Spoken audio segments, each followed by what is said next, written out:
संघी शासन है क्या, इसकी शुरुआत कैसे करें? तो पहला, अच्छा हमारा देश लोकतांत्रिक है या नहीं है? है।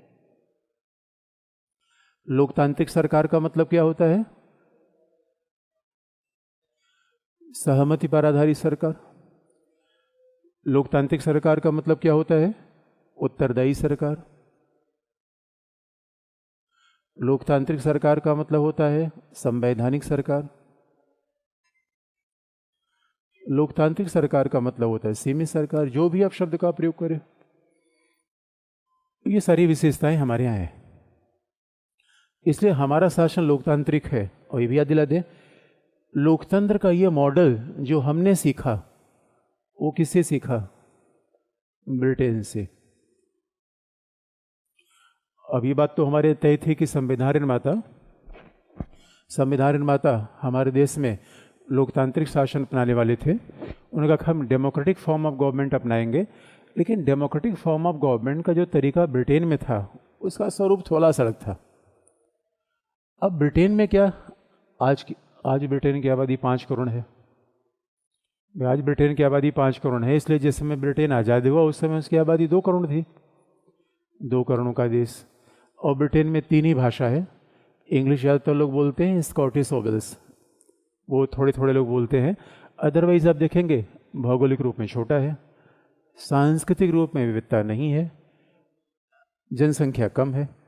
इसलिए ब्रिटेन ने डेमोक्रेटिक शासन तो अपनाया, लेकिन उस डेमोक्रेटिक शासन की खास विशेषता है केंद्रीकरण पर बल है।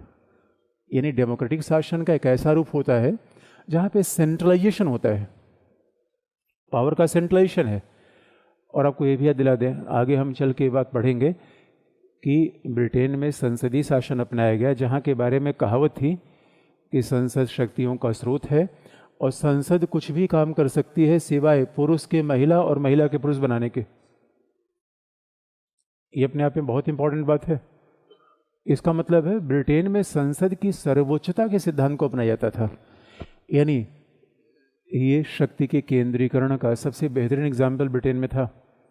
शक्ति के केंद्रीकरण का मतलब है ब्रिटेन में एक ही संविधान, एक ही राजधानी, प्रशासन का एक ही केंद्र।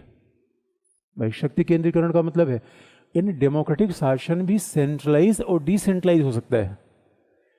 ब्रिटेन का शासन ऐसा था जो डेमोक्रेटिक तो था लेकिन सेंट्रलाइज था, जो लोकतांत्रिक था लेकिन केंद्रीकृत था। तो केंद्रीकृत कैसे था? ब्रिटेन में शासन का एक केंद्र, एक राजधानी, शासन का केंद्र एक, शासन की भाषा एक इंग्लिश, शासन का केंद्र एक होगा। दूसरा, संसद की सर्वोच्चता,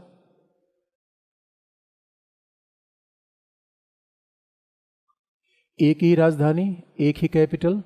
शासन केंद्र में देववाद सब बातें आ जाती हैं। लेकिन ब्रिटेन में जो छोटी छोटी इकाइयाँ थी या कह लिए प्रांत थे, छोटे छोटे प्रांत थे, उन्हें भी केंद्रीय शक्ति से ही शक्तियाँ मिलती थी। वहाँ प्रांतों की अपनी कोई स्वायत्त शक्तियाँ नहीं थी और प्रांत केंद्रीय सरकारों पर निर्भर थे।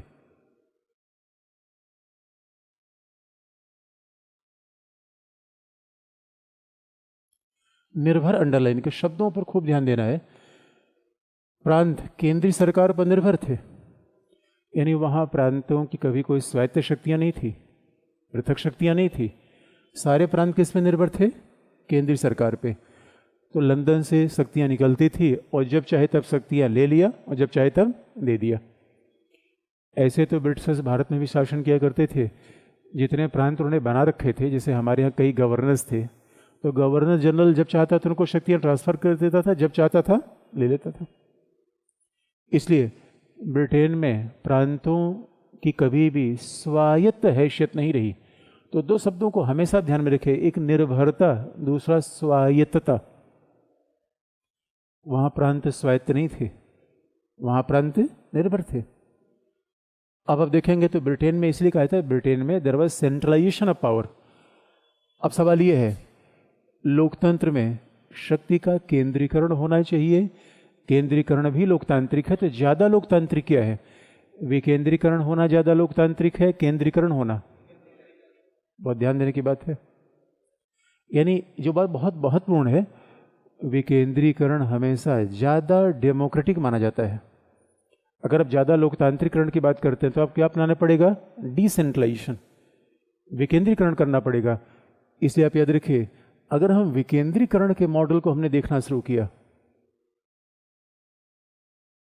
तो फिर हमने ब्रिटेन के संसदीय शासन को तो अपनाया, लेकिन ब्रिटेन के इस शासन को जहाँ पे केंद्रीकरण पाया जाता है उसका नाम क्या है? एकात्मक, यूनिटरी।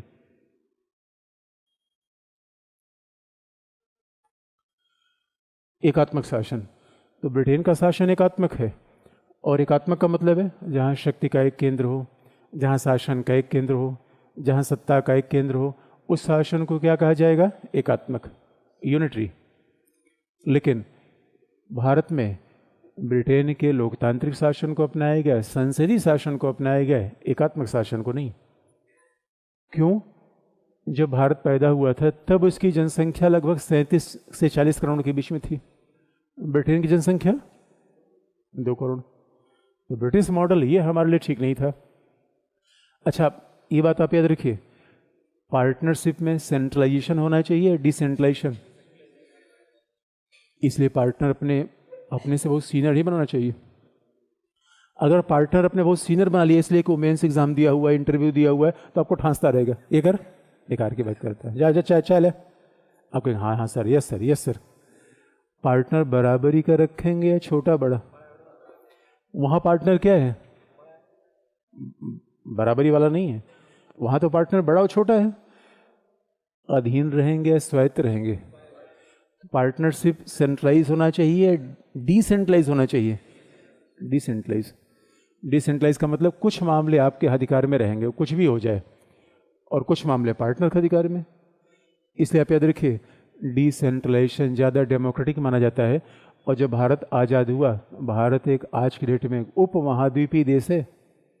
भारत देश नहीं, भारत क्या है? जनसंख्या कितनी है आज? और दोस्तों, अब बार बार प्रधानमंत्री हमारा कहता है 125 तो हम कहते हैं भाई इतना कम क्यों कहे? तो प्रधानमंत्री बार बार भारतीयों का ये बात का थोड़ा सा ज़्यादा बढ़ जाए, किसी मामले में टॉपर बने। इसलिए हमारा लक्ष्य क्या है? हमारी आबादी को 150 करोड़ करना है, चीन के पीछे चलना है, चीन के आगे चलना है। आबादी इतनी बड़ी, भूभाग इतना बड़ा दोस्तों, भूभाग। अगर तमिलनाडु से कोई आप जैसा युवा व्यक्ति चले और उससे मन हो जाए कि जरा देखते हैं उत्तराखंड के पहाड़ कैसे हैं, उसने जीएस नहीं पढ़ा है, ज्योग्राफी का ज्ञान नहीं है, तो जैसे वो दिल्ली आएगा उसको मौसम चेंज होने का एहसास होगा, और उसके बाद देहरादून तक पहुंचते पहुंचते उसको कुछ कुछ होने लगेगा। उसके ऊपर बढ़ेगा तो याद रखिए वो बेहोश होने की। तमिलनाडु से तो हाफ शर्ट पहन के निकला था, उसे पता नहीं भारत इतना विविधतापूर्ण है। भारत वो मैं तमिलनाडु, ये इस देश में जरा सोच के देखिए, आज की डेट में जब कहते भारत, आज की डेट में भारत से बड़ा विविधतापूर्ण देश इस धरती पर दूसरा कोई नहीं है, दूसरा कोई नहीं रहा। इन्हें सोवियत संघ में 15 भाषाएं थी, 15 राज्य आपस में जुड़े हुए थे। लोग कहते बड़ा विविधतापूर्ण, बड़ा विविधतापूर्ण। हमारे यहाँ 8वीं अनुसूची में 22 भाषाएं हैं, 22। लोग हमसे आके पूछते हैं यार आप रहते कैसे हो एक साथ? यूएई के प्रिंस आए, यूएई की जनसंख्या कितनी? 80 लाख। यूएई के प्रिंस आया, यूएई के प्रिंस ने कहा आपके यहाँ कोई सहिष्णुता मंत्रालय है क्या? हमने कहा ऐसा मंत्रालय तो बनाया नहीं। कहा यार इतने लोग आपस में साथ रहते कैसे हैं? उनका यही तो हम भी नहीं समझ पाते, लेकिन रहते हैं। ये देश है या आश्चर्य है दोस्तों? आश्चर्य है, यकीन मानिए आश्चर्य है। और अभी महाराष्ट्र में आप जाइए मराठी, तमिलनाडु में जाइए तमिल, इतना विविधतापूर्ण देश दोस्तों। अब क्या बताऊं मैं इस देश को। कई बार मैंने इस बात को, अब चूंकि मैं पॉलिटिकल स्टूडेंट हूँ, जहाँ जाता हूँ उसी बात से दुनिया को जोड़ लेता हूँ। विषय की प्रॉब्लम ये होती है। एक बार मुझे दिल्ली से, मेरा रूट था दिल्ली जयपुर अहमदाबाद वाया, उधर साउथ इंडिया। तो मैं दिल्ली से जयपुर गया। जयपुर वालों को पता नहीं क्या प्रॉब्लम है, हर एक चीज़ में मिर्ची, कुछ भी खाएंगे दोस्तों इतना मिर्ची डालेंगे। कि आप ऊपर से नीचे तक मिर्ची मिर्ची हो जाएंगे, पता नहीं क्यों, क्या प्रॉब्लम है, हर चीज़ें मिर्ची। जस्ट अपोजिट है, अब जाएंगे अहमदाबाद, अहमदाबाद हर चीज़ में मीठी, दाल मीठी, सब्जी मीठी। ये बात सुनने में अजीब सी लगती है, उसको उसका भी अजीब सी। 2 दिन खाते खाते हुआ यार, यहाँ से भाग जाए अहमदाबाद में, क्या कर रहे हो? अच्छा, अहमदाबाद वाले जब नाश्ता में तो खोखड़ा, लाफड़ा, झाखड़ा, बाखड़ा। हमने कहा ये बताओ यार, नाश्ता ला रहे हो कोई परमाणु बम वगैरह ला रहे हो तुम लोग? कहना सर ऐसे ऐसे में नाश्ता में गुजराती हो से सीधे, लेकिन नाश्ता इतना पूरा भर के आप फाफड़ा, झाखड़ा तो सब लाए। उसके बाद अब तमिलनाडु पहुंच जाइए, इडली, डोसा, सांभर, इसके अलावा कुछ आपको मिलेगा नहीं। और ये दोस्तों क्या ये देश है, what a wonder it is. अब बताइए, सेंट्रलाइजेशन है या डिसेंट्रलाइजेशन है? डिसेंट्रलाइजेशन समाज में है या शासन में है?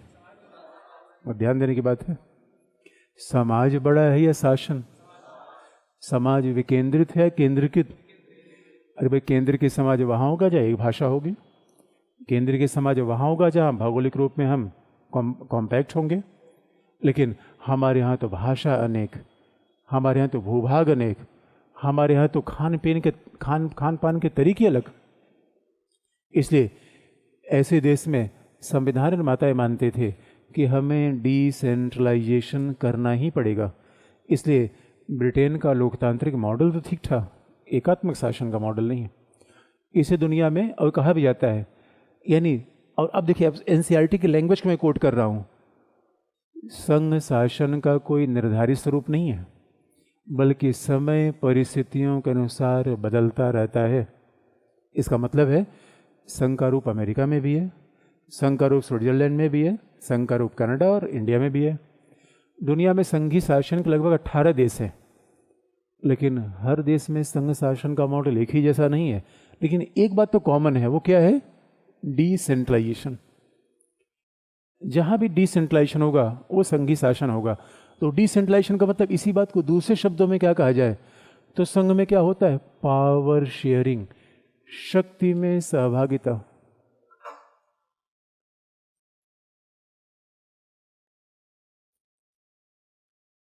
या शक्ति के अनेक केंद्रों का निर्माण कर देना।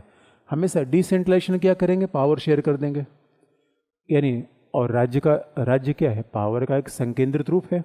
तो बात ध्यान देने की है, संविधान निर्माताओं ने शासन को विकेंद्रित इसलिए किया कि हमारा समाज ही विकेंद्रित है। देखिए, राज्य संघात्मक है, इसके दूसरे मतलब होते हैं, समाज संघात्मक है, इसके मतलब बिल्कुल अलग है। और आप देखेंगे कि जब तक ब्रिटिशर्स का शासन हमारे यहाँ था, हमारे यहाँ समाज संघात्मक था, लेकिन राज्य हमेशा एकात्मक था। यही तो औपनिवेशिक शासन था। अब हमारा शासन कैसा हो गया? डेमोक्रेटिक। डेमोक्रेटिक शासन में हमने पावर शेयरिंग की और शक्ति में सहभागिता कैसे? इससे संघात्मक शासन में क्या होता है? पहला एक संविधान बना देते हैं, संविधान लिखित हो जाएगा, उसमें संघ और राज्य को शक्तियों का बंटवारा कर देंगे। संविधान लिखित हो जाएगा और पावर शेयर किसको? एक तरफ संघ होगा, दूसरी तरफ राज्य होगा। तो हमने दोनों के बीच में शक्तियों को बांट दिया।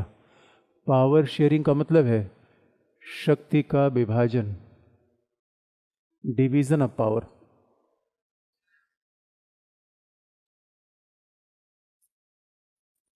जो बात ध्यान में रखना का है कि शक्ति के विभाजन का मतलब division of power, separation of power नहीं। इंग्लिश में, जब हिंदी में कई बार दोनों के मतलब एक ही जैसे दिख जाते हैं, लेकिन इंग्लिश में इनके मतलब बिल्कुल अलग है। कि सेपरेशन ऑफ पावर ये नहीं है, it is division of power, शक्ति का विभाजन। यानी हमने पावर शेयरिंग कर दी, शक्ति और सत्ता के 2 केंद्र बना दिए। यही तो शक्ति का विभाजन है। शक्ति के 2 केंद्र बना दिए, और शक्ति के 2 केंद्र का मतलब है पहला संघ, दूसरा राज्य। संघ की शक्तियाँ अलग होगी, राज्य की शक्तियाँ अलग होंगी। संघ और राज्य की शक्तियाँ संविधान के द्वारा निर्धारित की जाएंगी। संघ और राज्य की शक्तियों का निर्धारक कौन होगा? संविधान। संविधान यानी संघ राज्य के मामले में हस्तक्षेप नहीं करेगा, राज्य संघ के मामले में हस्तक्षेप नहीं करेगा। अपने सिलेबस को आप ध्यान से देखिए, उसमें क्या लिखा गया है? संघ एवं राज्य के शक्ति एवं उत्तरदायित्व। आपके सिलेबस में शब्द का प्रयोग नहीं किया है, विधायी शक्तियाँ, कार्यपालिकी शक्तियाँ, न्यायपालिकी शक्तियाँ, लेकिन संघ और राज्य के शक्ति और उत्तरदायित्व। शक्ति उत्तरदायित्व बटा हुआ है, एक है, बटा हुआ है, बटा हुआ है, किससे बटा हुआ है? संविधान से। तो दूसरा, संघ और राज्य एक दूसरे के अधीन है या समकक्ष है? समकक्ष बहुत ही की टर्म है, संघ बार बार शब्द आएगा, कोऑर्डिनेट। एक होता है समकक्षता, दूसरा अधीनता। यहां पे क्या होता है? निर्भरता क्या है? सबऑर्डिनेशन, ये अधीनता है। इस शब्द को हमेशा आप याद रखिए। अधीनता हमेशा एकात्मक शासन में होती है, जहां प्रांत अधीन रहेगा केंद्र के, जहां प्रांत एजेंसी बनेगा केंद्र का। जबकि विकेंद्रीकरण में क्या होता है? अधीनता नहीं होती, बल्कि क्या होती है? शक्ति के विभाजन का मतलब क्या है? समकक्षता, कोऑर्डिनेशन, समकक्षता अंडरलाइन। समकक्षता किसके बीच? ताऊ और दीदी के बीच। दीदी ताऊ के अधीन है क्या? नहीं, दीदी ताऊ के अधीन नहीं है, इसलिए वो समकक्ष है। इसे सवाल ये है, समकक्षता का मतलब क्या है? राज्यों की शक्तियां स्वायत्त होंगी। ये संघवाद के बहुत की टर्म है। स्वायत्तता, समकक्षता, शक्ति का विभाजन।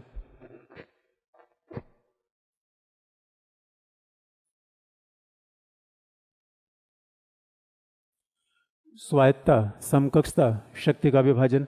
अब याद रखिए, स्वायत्तता का मतलब क्या है? किसकी शक्तियां? राज्य की शक्तियां। अब सवाल है, यूपी पुलिस किसके अंतर्गत है? गृह मंत्रालय के अंतर्गत कि योगी के अंतर्गत? क्या है? स्वायत्तता। ये क्या है? अच्छा, जमीन किसके अंतर्गत है? योगी के अंतर्गत कि मोदी के अंतर्गत? स्वायत्तता। हवाई अड्डा मोदी के अंतर्गत है कि योगी के अंतर्गत? ये तो विभाजन है। विभाजन स्वायत्तता पैदा करता है। अब आप बताइए, अपने घर में आप स्वायत्त हैं या अधीन हैं? स्वायत्त हैं, अधीन है? देखिए, याद रखिए, अगर आप स्वायत्त होते इसका मतलब है घर में जितना पैसा आ रहा है उसका एक भाग अपने आप आपको ट्रांसफर हो जाता। जबकि हम हमेशा हर महीने मांगते हैं, इस महीने थोड़ा 500 रुपये ज़्यादा दे देना, सर ने किताब बताई है, और टाउ उठान से तक किस बार पिछली बार तो इतना मांगा था, इस बार क्यों मांग रहा है? आप अभी पेरेंट्स से अधीन है कि समकक्ष है? परिवार एकात्मक है, संघात्मक है? सास बहू के बीच संबंध कैसा होता है? संघात्मक या एकात्मक? होना कैसा चाहिए? इसे याद रखिए। इसे सवाल ये है, हिंदी का महत्व ज्यादा है या तेलुगु का? दोनों का। ये बात हमेशा याद रखिए। अगर शासन एकात्मक होगा, इसीलिए 8वीं अनुसूची का निर्माण करना पड़ा। भालुवाची को हमने पूरा जगह दिया, उसको भी शामिल किया। इसलिए दोस्तों, हमारे संविधान निर्माताओं ने कहा शक्ति का विभाजन होगा। एक बात याद रखिए, हमेशा शक्ति का विभाजन ज़्यादा डेमोक्रेटिक क्यों होता है? अलग अलग पावर सेंटर बनाएंगे, डिसीजन मेकिंग के सेंटर अलग अलग रहेंगे, काम ज़्यादा स्पीडी तरीके से होगा। याद रखिए, पावर का सेंट्रलाइजेशन प्रॉब्लम क्या होता है? ब्लड, रक्तचाप ज़्यादा बढ़ जाए शरीर में प्रॉब्लम कर देता है, और एनेमिक हो जाए तो भी प्रॉब्लम कर देगा। इसे डिसेंट्रलाइज करते रहिए। अब सवाल है, अब नहर चलवाना है तो मोदी को जिम्मेदारी देंगे नहर लगाने की, तो भाई राज्य को जिम्मेदारी दीजिए। अब दिल्ली के हॉस्पिटल में, दिल्ली के किसी सरकारी हॉस्पिटल में बच्चे मर गए, केजरीवाल का दायित्व है या मोदी का दायित्व है? संविधान ने बांट दिया है भाई, ये काम करो, शक्तियां बांट दी हैं।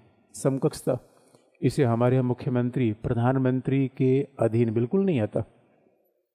प्रधानमंत्री के अधीन नहीं है। नवीन पटनायक, इनकी स्वायत्त शक्ति है। इसे यकीन मानिए, भारत में आपके पास 2 विकल्प है, संघ सरकार का कैबिनेट मंत्री बनना और राज्य का मुख्यमंत्री बनना। आप क्या बनना पसंद करेंगे? राज्य का मुख्यमंत्री। राज्य का मुख्यमंत्री, राज्य का मुख्यमंत्री इंडिपेंडेंट है और संघ का कैबिनेट मंत्री ताऊ के अधीन है। ताऊ के अधीन है। इस वजह से समकक्षता और स्वायत्तता, हर राज्य स्वायत्त है। हमारे यहाँ 29 राज्य हैं या शक्ति के 29 केंद्र हैं? 29 राज्य हैं या कल्चर के 29 केंद्र हैं? भाई 29 राज्य होगा तो अपनी अपनी भाषा का प्रयोग करें, 29 राज्य होगा अपने अपने प्रशासन का प्रयोग करें। इसलिए आप देखेंगे इसी बात को दोहरे शब्द में कहें, दूसरे शब्द में कहें, संघवाद का मतलब क्या होता है? द्वैध शासन, ड्यूअल गवर्नमेंट। आप यूपी का एग्जाम देने जा रहे हैं, यूपी एग्जाम देने जा रहे हैं, आप देने जा रहे हैं, नहीं देने जा रहे हैं? जा रहे हैं। एक खास बात अगर आप देखिए, अगर जो एग्जाम देने जा रहे हैं उधर यूपी पीएससी और एक पी निकाल दिया, क्या हो जाएगा? ये दो दो क्यों? दो दो क्यों? इसी को कहते हैं संघात्मक शासन। संघात्मक शासन में हर चीज दो दो के सेट में होगी। अभी आप राज्य में जाएंगे, मध्य प्रदेश में गया, जैसे रेलवे स्टेशन पे सीआईएसएफ पे नियंत्रण किसका है? ताऊ का या शिवराज सिंह चौहान का? और जैसे स्टेशन से आप बाहर आएंगे, एमपीपी, मध्य प्रदेश पुलिस। ये क्या है? हर चीज, पुलिस दो सेट में, कमीशन दो सेट में, हर चीज आपको दो सेट में। केंद्रीय विश्वविद्यालय, राज्य के विश्वविद्यालय। और ये देखिए राज्य क्या चलाता है? परिवहन। परिवहन किसकी जिम्मेदारी है? राज्य की। रेलवे किसकी जिम्मेदारी है? कि यही, इसलिए इसका नाम क्या है? दोहरी सरकार, डुअल गवर्नमेंट। संघी शासन का मतलब क्या है? दोहरी सरकार।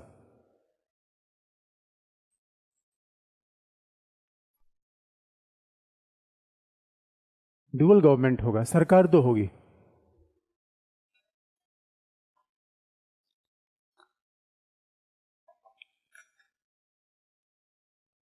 दो प्रकार की सरकार होगी। और एक बात आप याद रखिए, जो लोग पार्टनरशिप नहीं करते, अकेले कमरे बनाना चाहते हैं, उनके भी आर्गुमेंट अलग है। संघवाद हमेशा पार्टनरशिप की बात करती है, पावर शेयरिंग की बात करती है। तो अब आप जिसके साथ आपने पार्टनरशिप किया, थोड़ा पावर शेयर करना सीखिए। पार्टनर में झगड़ा किसके साथ होता है? कोई बात शेयर नहीं करते। हमारे बेड पे तू कैसे बैठ गया? अरे यार बैठ गया तो क्या प्रॉब्लम हो गई? कई लोगों ने तो देखा हॉस्टल में बाल्टी को लेकर लड़ाई कर लिया, हमारी बाल्टी से तू नहाया कैसे? एक बात याद रखिए दोस्तों, जीवन में शेयर, जो साझेदारी की प्रवृत्ति होती कठिन होती है, उसमें एटीएम की साझेदारी तो सबसे कठिन होती है। इस एक बात याद रखिए, अगर आप कमरे में अकेले रहेंगे साझेदारी कभी सीख नहीं पाएंगे। पार्टनर के साथ रहेंगे, साझेदारी करेंगे, हाँ साझेदारी मच होगा, प्रॉब्लम होना तय है, लेकिन प्रॉब्लम में तो सोल्यूशन भी तो हो सकता है।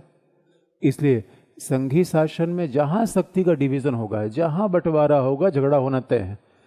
तो रंजन गोगोई को हमने क्यों बनाया है? केवल मूल अधिकारों की रक्षा के लिए नहीं। ताऊ और दीदी टकरा जाएंगे तो सरपंच कौन होगा? इसलिए संघी शासन में आपने देखा होगा तो मूलतः तीन प्रकार की विशेषताएं पाई जाती हैं। पहला, डिवीजन ऑफ पावर होगा, और शक्ति का विभाजन किससे होगा? संविधान से। और अगर संघ और राज्य के बीच या राज्य और राज्य के बीच कभी झगड़ा हो जाए, विवाद हो जाए, इसलिए एक बात याद रखिए, विवाद होना कोई सामान्य बात, कोई सामान्य बात नहीं है। फिर एनसीईआरटी कार्टून पढ़े, उसमें क्या लिखा है? विवादों के बावजूद भी हम साथ साथ हैं। क्या कम बात है क्या दोस्तों? विवादों के बावजूद साथ साथ है। मुख्यमंत्री मिलता है प्रधानमंत्री के साथ, और राज्य हमारे साथ है। इसे हमने कौन सा डेमोक्रेसी का हमने कौन सा तरीका अपनाया? संघी व्यवस्था। और संघी व्यवस्था क्यों अपने? हमने कारण बता दिया। भूभाग बड़ा है, जनसंख्या बड़ी है, सांस्कृतिक विविधता ज़्यादा है। अब आप देखेंगे शक्ति, पावर का जितना डिसेंट्रलाइजेशन होगा, लोगों की सहभागिता उतना ज़्यादा बनेगी। तो देश में अगर हमारे एकात्मक शासन होता तो क्या होता है? एक ही प्रधानमंत्री होता, मुख्यमंत्रियों को आने का मौका मिलता नहीं। कम से कम मुख्यमंत्री इतने हैं, शासन केंद्र बन गए और शासन जनता के नज़दीक हो गया। इसी का मतलब क्या है? संघी शासन। इसका बेसिक, संघी शासन का बेसिक मतलब इतना है। दूसरा, आप जरा देखें, अगर संघी शासन के बेसिक मतलब है, इसके भी दुनिया में दो मॉडल हैं जिसको लोग फॉलो करते हैं। डिसेंट्रलाइजेशन ऑफ पावर के भी, पावर शेयरिंग के भी दो मॉडल हैं। पहला अमेरिकी और दूसरा कनाडाई। तो हमने कहाँ से लिया दूसरा पार्ट, ये हटा दे। अब अगला, संघीय शासन के दो मॉडल।